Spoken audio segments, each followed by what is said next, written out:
The term regulator is used in this video in two different senses. The first kind of regulator is a device that allows for setting a fixed gas pressure. The second kind of regulator is a person who works for the government charged with protecting the environment. We hope it is clear from context which meaning is intended.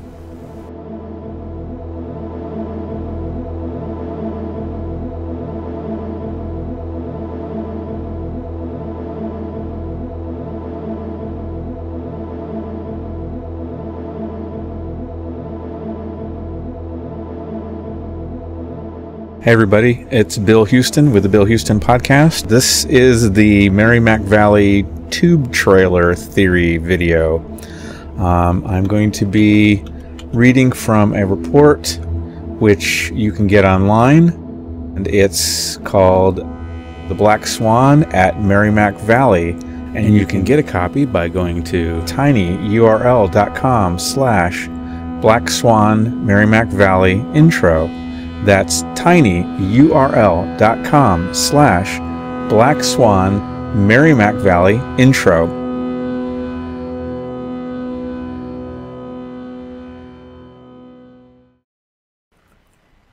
So now this is a diagram of what I would call the local distribution system. This is a conceptual diagram, so some of the details aren't exactly right, but this just gives you an idea. And let me give you a close-up so that you can see along a little bit better. Okay, this is what it looks like. I'm going to be pointing, so let me go back to this view. So this is basically the source coming in from the Tennessee gas pipeline. And I'm guessing, and this is a lateral run that comes off of the Tennessee main pipeline. And we can look at National Pipeline Mapping System, NPMS, and we can look at that. Hopefully it's not down because of the government shutdown. I'm just showing you what I do here, friends, so that you can see how I do this research. Anybody can do this work, and we really need a lot more civilian investigators looking into these sorts of things. Okay, this is NPMS, and let's zoom in. I'm going to give you this view. This is NPMS, and let's look at the area involved. So without going off to a different map, see New Hampshire is cut off. It's county by county. So as we can see, there is, by the Merrimack Valley Golf Club, there is a lateral coming off the Tennessee gas pipeline. We click on Identify and click on this right here. Gas transmission pipelines, Tennessee gas pipeline system. So that's how we can verify what this is. So this lateral comes off, and this goes down to right where that ends. That's the Methuen city gate right there. Okay, I just wanted to show you that. So this is a picture of the Methuen city gate right here. This is what it looks like. This is a picture of the Methuen city gate. So now this pipe right here, this whole lateral pipe right here over to here, this is the 75 psi distribution main. I don't have the exact maps, but this is conceptual once again. And here we can see individual regulators. Here's a regulator, here's a regulator, here's another one, and another one. And on this side of the regulator, it's 0.5 psi, and it goes to homes and businesses. Now notice, the way I've drawn this is to try to reflect reality, that some low pressure segments like this one actually is fed by multiple regulators, and this is by design. And here's another one. Over on this side, I'm showing you conceptually where they are connected.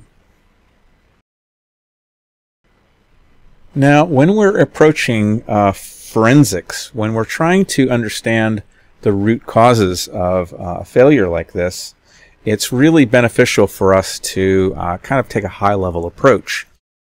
So speaking from my own experiences as a technical troubleshooter, when we're looking for root causes, there's a couple of major ones. There's a few types of root causes that keep popping up, and they include things like human error, mechanical failure, a change in operational procedures, a design defect, or maybe a major change of the equipment. Now, the one thing I would say is that, natural gas distribution systems are fairly ubiquitous in cities and suburbs all over the country. And you would think, and this has been around for 60, 70, 80 years or more, that we've had these. We have seen overpressurization events, but yet we've never really seen anything like this scale ever before. The NTSB theory is a very simple theory, and it's appealing because it is a simple theory. When we're looking for root causes, we tend to follow Occam's razor, which means to choose the simplest theory out of a list of competing theories. You pick generally the one that's simplest is the correct one. So it is appealing because it's simple. But because it's so simple, you would think that we would have seen this before. So what I would say is, for such an extraordinary event, we must look outside the box for an extraordinary cause. So, human error should have happened before. Mechanical failure, well, we should have seen it before. A change in operational procedures, should have seen it before. A design defect, should have seen it before. So that leaves one left, major change of equipment. So the question is, have we seen a major change of equipment in local distribution systems recently, which could explain what was observed? And I would say yes. And what is that new equipment? Well, it looks like this. Virtual pipeline tube trailers. So these are two of the trucks. This is it's the trailer that matters. It's the Quantum Fuel Systems VP series. And these usually have a stain on the driver's side and the rear, right in the top here. And there will be a UN 1971 red hazmat placard on each side of the trailer. This chassis is called a spread axle chassis, and this is it's called a high cube shipping container. And it's 45 feet long. You can see it's been extended in the front and extended in the back. So this is a very custom shipping container mounted on a chassis and then hauled over the road. And then here's another one. This is an earlier model. This one was first issued a US DOT special permit in 2012. This is called the Hexagon Titan IV. The tanks inside these trailers are extraordinarily high tech. They use exotic materials and must be assembled by custom precision robots and skilled operators. These tanks are typically operated at 3,600 psi, which is extraordinary pressure, 2.5 times that of a state-of-the-art steel pipeline that's buried in the ground. This technology was developed by NASA for making lightweight rocket motors.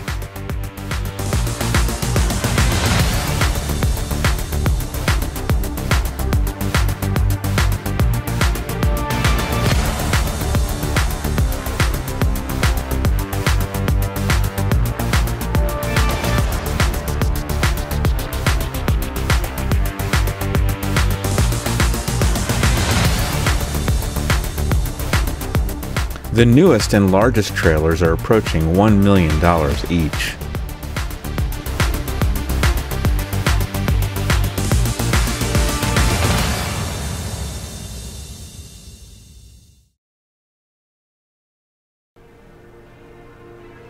February 4th at 8:45, Montrose, Pennsylvania, at the courthouse.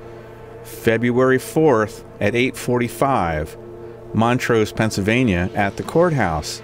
It's a big thing. It's a hearing. Somehow I got dragged into this thing. It's Ray Kimball's case, Cabot versus Ray Kimball. Remember a year ago, Cabot was suing him for $5 million? It's still going on, and I've been dragged into it.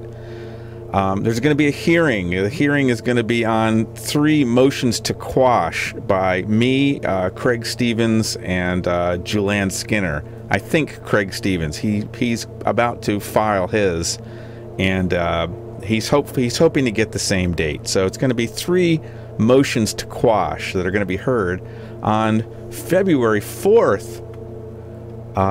That's coming right up. February 4th, 2019 at 8:45 a.m. at the Montrose Courthouse. Susquehanna, that's called the Susquehanna County Court of Common Pleas. So this is a big deal, friends.